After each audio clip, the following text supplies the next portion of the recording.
Entonces, buenos días a todos. Hoy yo les voy a presentar sobre neuralgias craniofaciales. Entonces, para comenzar, vamos a presentar tres casos muy breves que más adelante se van a desarrollar. El primer caso es una mujer de 63 años que lleva con un cuadro clínico de 2 años de evolución de un dolor tipo eléctrico que le nace de la oreja izquierda y que se irradia hacia la mandíbula y hacia mentón, y que este dolor se gatilla al masticar, al lavarse los dientes, al maquillarse. Cada ataque dura de unos segundos a minutos y el examen físico estaba normal. El caso 2 es una mujer de 73 años con una historia de 7 meses de dolor punzante de tipo descarga eléctrica en la garganta mayor izquierda y como en la profundidad del oído izquierdo. El desencadenante en este caso era el tragar y el bostezar. Hablar y masticar y tocarse la cara no generaba ninguna molestia. Y tampoco ella recordaba haber tenido alguna lesión o sarpullido en la región, y tiene una historia también de baja de peso de 4 kilos asociado a la dificultad para alimentarse. Y el caso 3, una mujer de 83 años que acude por un dolor intenso en la región suboccipital derecha, que el dolor simulaba como unas puñaladas y que duraba unos segundos y se irradiaba la parte posterior de la cabeza hasta el vértice, y la palpación a nivel occipital reproducía este dolor. Ya, entonces estos tres casos los vamos a terminar más adelante. Para empezar vamos a definir lo que es la neuralgia. La neuralgia es un dolor en la distribución de un nervio o varios nervios producto de una disfunción o una lesión de una estructura neural. El uso común implica que sea de cualidad paroxístico-lancinante, y en general el término neuralgia se limita a este dolor, pero no necesariamente está como asociado a, no solamente debe reservarse este tipo de dolores paroxísticos, y diferenciarlo de una neuropatía, que puede haber un déficit sensorial dentro de la distribución nerviosa y un dolor persistente que suelen describir como ardor, hormigueo, pinchazo y a veces una sensación de edema. Entonces, la aproximación clínica de las neuralgias, hay que tener en cuenta lo que es la localización. Si es que es uni o bilateral, como vamos a ver más adelante, algunos tipos de neuralgias son clásicos que sean unilaterales, y cuando está la aparición bilateral hay que pensar en otras cosas. Hay que ver si es que afecta solamente un nervio craneal o más, ya que si afecta más hablaríamos de una mononeuropatía múltiple. El inicio del dolor, si es que se asocia con un traumatismo, si es que tuvo una lesión cutánea antes, o si es que no hay ningún desencadenante del dolor. Las características del dolor, tanto la duración, la ubicación, si es que tomó algo para el dolor, si este se dio o no, los síntomas acompañantes y de los tratamientos que ha recibido, qué tratamientos han sido efectivos. Entonces tenemos que la clasificación en general de las neuralgias se dividen según el nervio que afecten. La más frecuente es la neuralgia del trigémino en un 89%, luego lo sigue las neuralgias occipitales, luego la glosofaringia y las del nervio intermedio en último lugar. Entonces vamos a empezar con la neuralgia trigeminal. Entonces, para empezar, vamos a hacer un recuerdo anatómico del nervio trigémino. Recordar que el trigémino tiene 4 núcleos, de los cuales 3 son sensitivos y uno motor. El motor se ubica a nivel del puente, va para todo lo que es la musculatura masticatoria, y los 3 sensitivos tienen igual una distribución especial: el mesencefálico, que es más propioceptivo, el pontino o que es de tacto, y el espinal, que es más termoalgésico. Tenemos que van a emerger a nivel de puente, se van a dirigir hacia anterior y lateral para llegar al ganglio, y de este ganglio van a salir las 3 ramas principales, que va a ser la oftálmica, la maxilar y la mandibular. De la rama oftálmica, considerar que pasa a través del seno cavernoso por la pared lateral hacia la parte más inferior, ingresa a la órbita por la fisura orbitaria superior, y ahí va a dar sus 3 ramas, que van a ser la rama lagrimal, la nasociliar y la frontal. El B2, bueno, B1 y B2 son netamente sensitivas y la parte motora se integra en B3. Em, Destacar entonces esa parte y que la parte de B3 da 3 ramas y luego se divide en 2 troncos, un tronco anterior y uno posterior. El anterior es para las fibras motoras y el posterior lleva la parte más sensitiva. Entonces la definición, según la Sociedad Internacional de Cefaleas, define la neuralgia del trigémino como un trastorno caracterizado por dolores recurrentes, unilaterales, breves, similares a descargas eléctricas, de inicio y terminación abruptos, limitado a la distribución de una o más divisiones del nervio trigémino y que son desencadenados por estímulos inocuos. La epidemiología tiene una prevalencia de un 0,03 al 0,3% al año, una incidencia de 4 a 13 por 100.000 personas, habitantes, perdón, y el inicio es más frecuente después de los 50 años y las mujeres tienen un riesgo de 1,7 veces mayor que los hombres. En cuanto a la fisiopatología, de las principales causas, destaca la compresión vascular, que es por la azúcar. Esta compresión va a producir lo que es una desmielinización focal y esta desmielinización se produce en la parte como más vulnerable del nervio, que es en la parte donde se cambia la célula que produce la mielina, que es justo en el ingreso como de puente, que ahí se hace el cambio del oligodendrocito a las células de Schwann. Y tenemos que en esta zona de desmielinización se van a producir lo que son impulsos ectópicos y va a haber una transmisión efáptica, que en el fondo se produce como un cruce de fibras que lo que recibe los estímulos táctiles van a generar dolor. Cuando se produce esta entonces activación, se van a abrir canales de potasio que dependen que son calcio dependientes, se va a salir potasio de la célula y va a producir una hiperpolarización. Esta hiperpolarización va a hacer que el paciente, después de tener como el dolor, tenga un periodo refractario, en donde como está la célula hiperpolarizada, el mismo gatillante no va a generar el dolor. Y por otro lado, se da también que cuando el paciente, pese a que ya no tenemos el gatillante, sigue con este dolor, se habla de una sensibilización central que tiene que ver con una alteración en el núcleo espinal del trigémino, que se habla de una generación como de un marcapaso que es autoactivado y que eso va generando cada cierto tiempo que el paciente tenga estos dolores. Entonces, las características clínicas tenemos que va a afectar principalmente lo que son la rama mandibular y maxilar. Vamos a tener estas zonas gatillo que frente al mínimo contacto de estas zonas se va a desencadenar el dolor.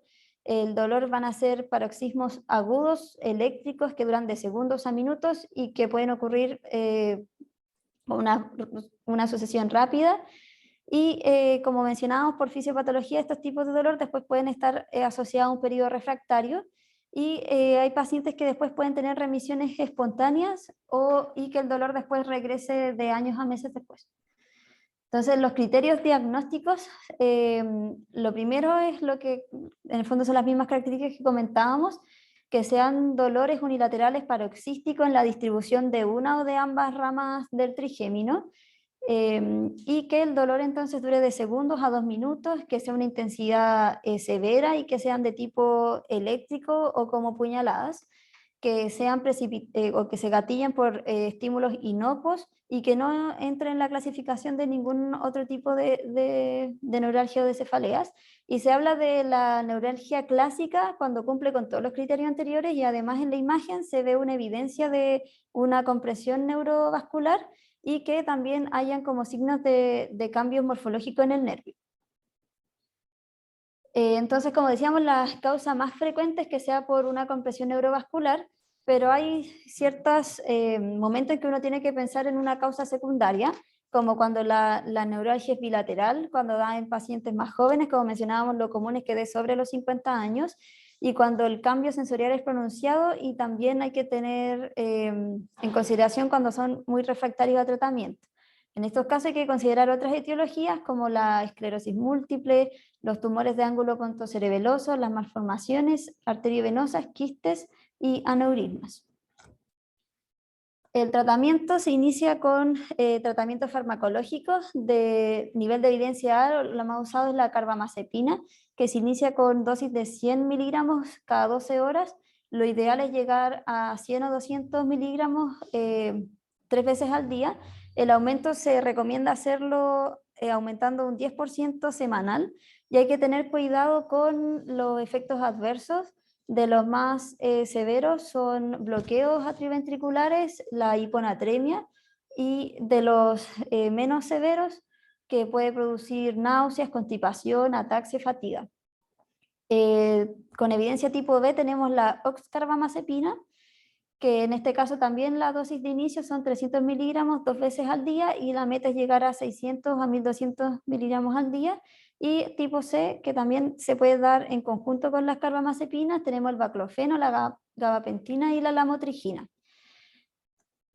Cuando el tratamiento farmacológico es insuficiente y el paciente todavía tiene estos dolores que son muy severos y debilitantes, se plantea el tratamiento quirúrgico.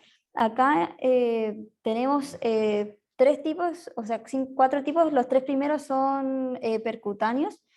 Y bueno, tenemos un gráfico donde se evalúa la efectividad, la recurrencia y en el fondo la complicación, que la complicación más frecuente es como un entumecimiento facial. Se ve que todos tienen de efectividad más del 90%, sin embargo, los 3 primeros, que es la inyección de glicerol o la ablación por radiofrecuencia, la utilización de balón descompresivo, tienen una mayor recurrencia versus la descompresión microvascular, y de las complicaciones las que más producen este entumecimiento facial también son ellas, y las que menos lo producen es la descompresión microvascular. Por eso es que es la cirugía que en general se suele preferir en estos casos. Ahora vamos a hablar de lo que es la neuralgia posherpética.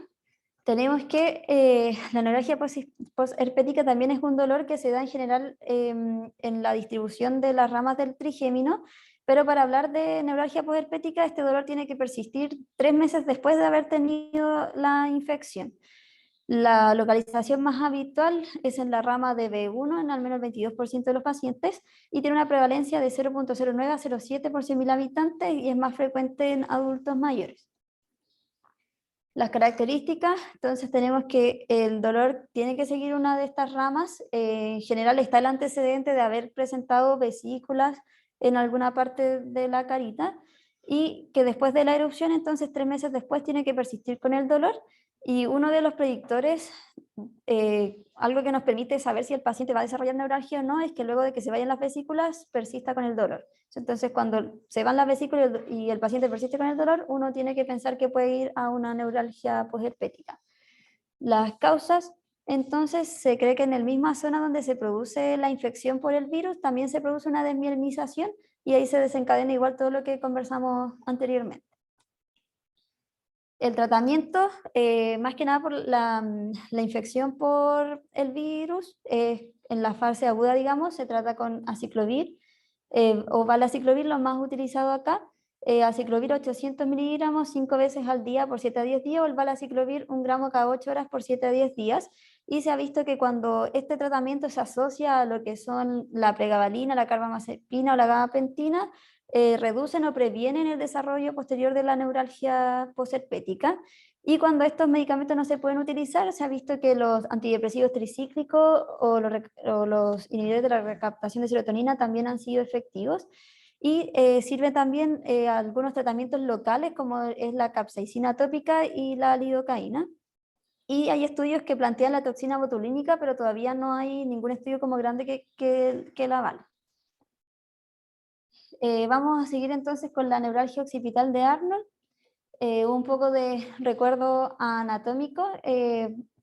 Nacen entonces los nervios occipitales del plexo cervical. El mayormente afectado es el nervio occipital mayor, que se origina a nivel del nervio espinal de C2, que va a emerger en la fase del cráneo de la fase posterior y va a viajar por debajo del oblicuo inferior, que vendría siendo acá, y después va a atravesar lo que es el semiespinoso, que sería acá. Entonces esas son 2 zonas en donde el nervio podría también estar siendo comprimido o siendo afectado. La definición es un dolor paroxístico punzante en la parte posterior de la cabeza, y que sigue en el fondo un dermatoma del occipital, este sería como el dermatoma del occipital mayor, del occipital menor, y este sería del tercer occipital. La epidemiología, la prevalencia en general es de 1,6%, corresponde al 1,2% de las algias faciales, y se da en el 80% en mujeres. Las características, como mencionábamos, que el dolor inicie en la región posterior y que se irradie como hacia los vértices del nervio, que se asocie a parestesias, perdón, a disestesias, alodinia frente a estímulos inocuos, y el dolor tiende a mejorar con el bloqueo anestésico. De hecho, el que se mejore nos apoya el diagnóstico. Entonces acá tenemos los criterios diagnósticos.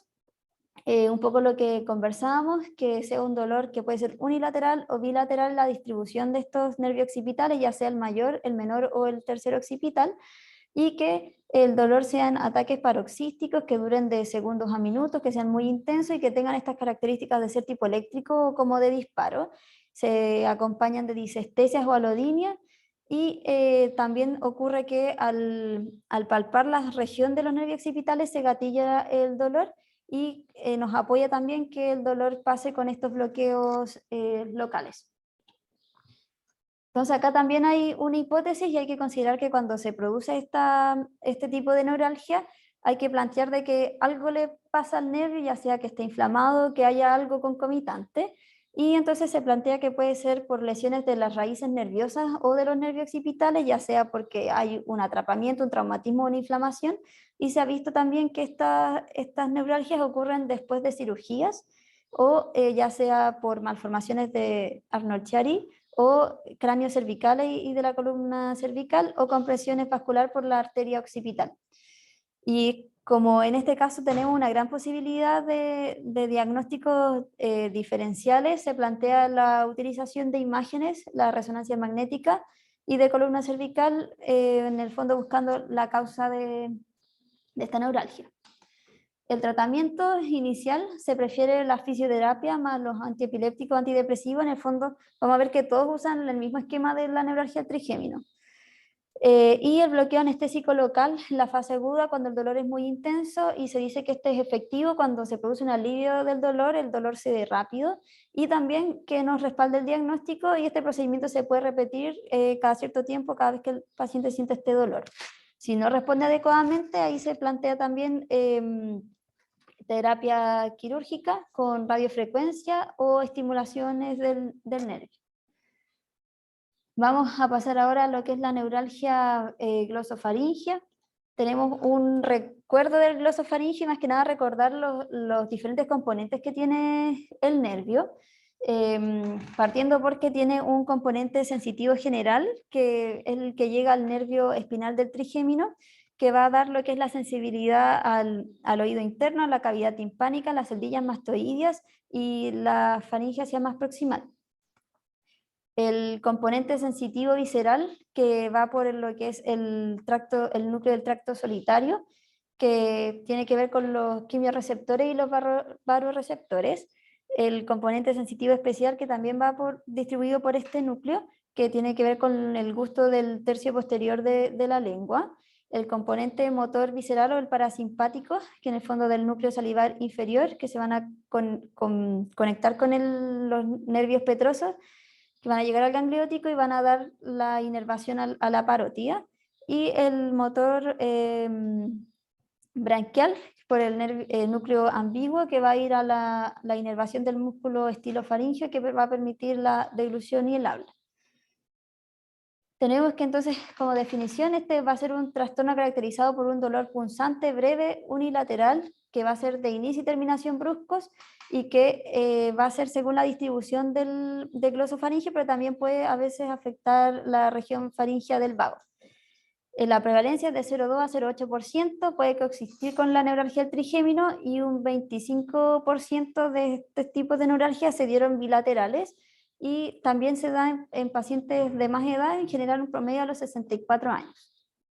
Los criterios, entonces, que sean ataques unilaterales, paroxísticos en la distribución del glosofaringeo, que duren entonces de minutos a segundos, que sean intensos, de estas características eléctricas, y que en general se precipiten o que se gatillen por el tragar, el toser, no así por el tacto como vimos en la neuralgia trigeminal.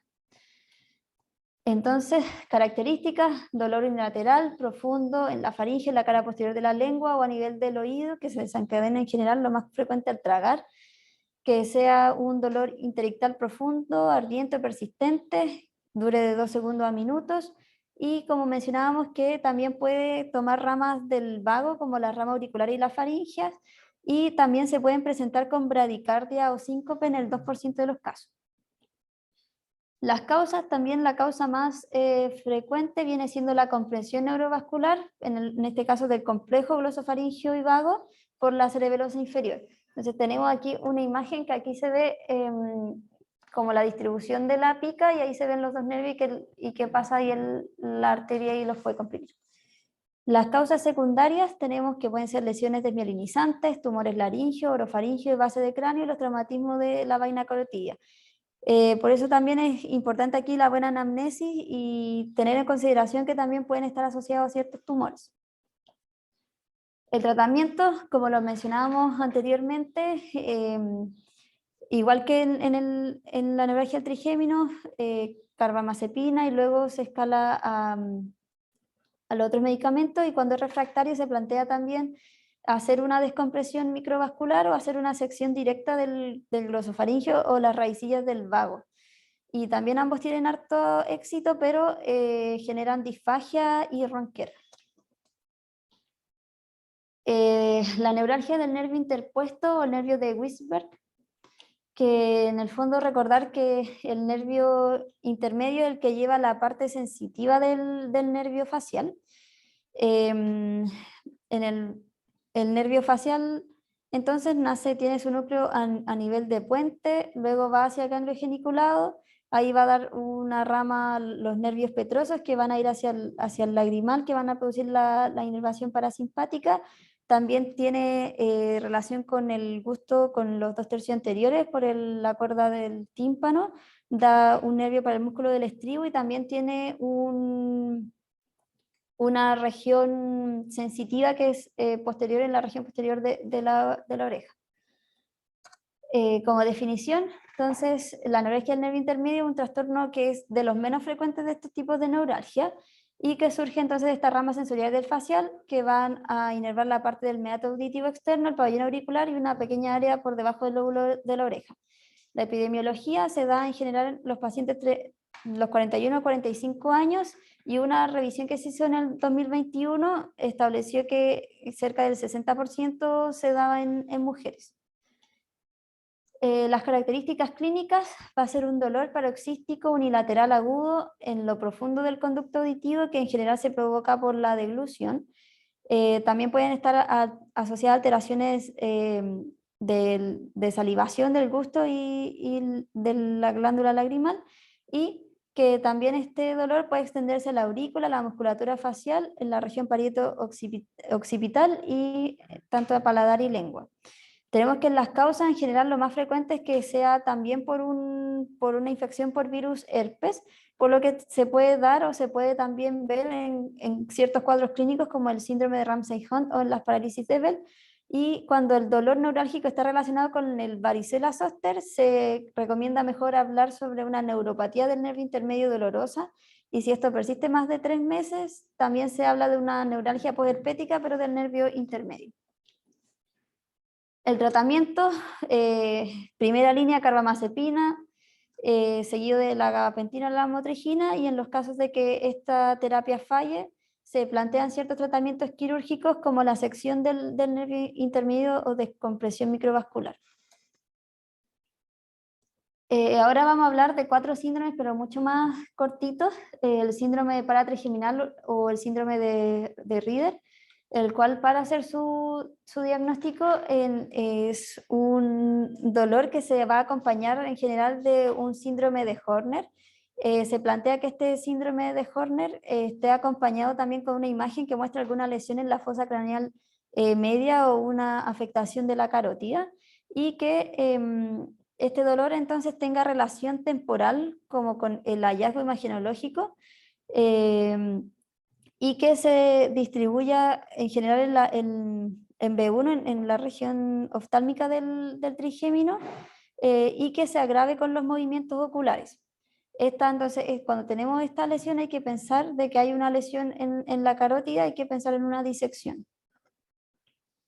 El otro es el síndrome de boca ardiente o el burning mouth, que es un dolor oral, perioral, que se da en general por 2 horas al día por más de 3 meses y que en el fondo es de características quemantes, que puede ser perioral o tomar como una parte del labio, y hay que al examen físico fijarse de que no haya ninguna lesión en la mucosa oral. Esta condición ocurre en el 5 a 10 por cada 100.000 habitantes, es más común en mujeres de mediana edad y ancianas, y en general es idiopático, pero hay que tener ojo de que a veces puede ser inducido por medicamentos o estar asociado a un síndrome de Sjögren. El diagnóstico diferencial va a ser deficiencia de vitaminas y tener en consideración la candidiasis y el líquen, por eso que hay que ir a mirar bien la mucosa oral. Luego tenemos la cefalea con oftalmoplegia o el síndrome de Tolosa-Hunt, el cual va a ser un dolor orbitario unilateral que se va a acompañar de una paresia oculomotora en general de los 3 nervios, pero hay casos que se ha visto que se afecta a un solo par oculomotor y los otros no, y es causado por una inflamación granulomatosa, ya sea en la órbita, en la fisura orbital superior o el seno cavernoso, y responde muy bien a corticoides. Las causas son múltiples, entre ellas considerar sarcoidosis, tumores orbitarios, aneurismas carotido-cavernosos, fístulas, disecciones, vasculitis, meningitis, y también se ha visto en casos de diabetes. Y por último, el Num-Chin síndrome, el cual es un entumecimiento que puede ser con o sin dolor a nivel mentoniano y que puede también darse en un lado del labio. Es una neuropatía aislada del nervio mentoniano o el alveolar inferior. Y cuando tenemos esto hay que sospechar sí o sí que hay una neoplasia subyacente. Se hizo una revisión sistémica en 136 pacientes y se determinó que en las mujeres se asociaba mucho a lo que es el cáncer de mama y también a lo que es linfoma y leucemia, y en los hombres el cáncer de próstata. Entonces, cuando tenemos este síndrome, el estudio tiene que ir orientado a la búsqueda de tumor, y el tratamiento va a estar orientado a la neoplasia en el fondo que se encuentra.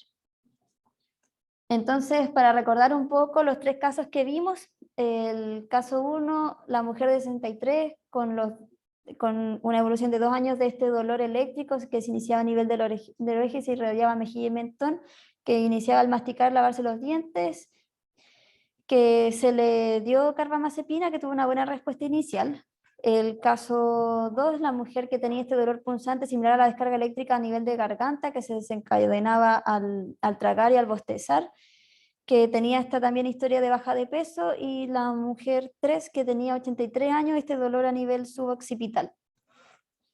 Tenemos que con el caso 1 se le hizo una resonancia magnética de encéfalo con contraste que mostró que entonces la arteria cerebelosa superior estaba comprimiendo el nervio. Entonces esta era una neuralgia trigeminal y que como no tuvo buena respuesta a nivel de fármacos, se le realizó una descompresión microvascular. El caso 2, la paciente después de 2 meses de haber consultado presentó una masa palpable a nivel lateral del cuello. Se le hizo una resonancia con contraste de tejidos blandos que se mostró un carcinoma, una imagen sugerente de un carcinoma amigdalino, y que con ganglios linfáticos de apariencia patológica compatible entonces con una metástasis linfática. Era una neuralgia glosofaringea gatillada por un tumor.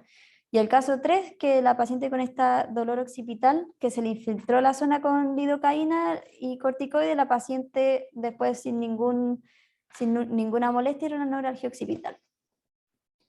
Esa fue mi bibliografía y esa fue la presentación.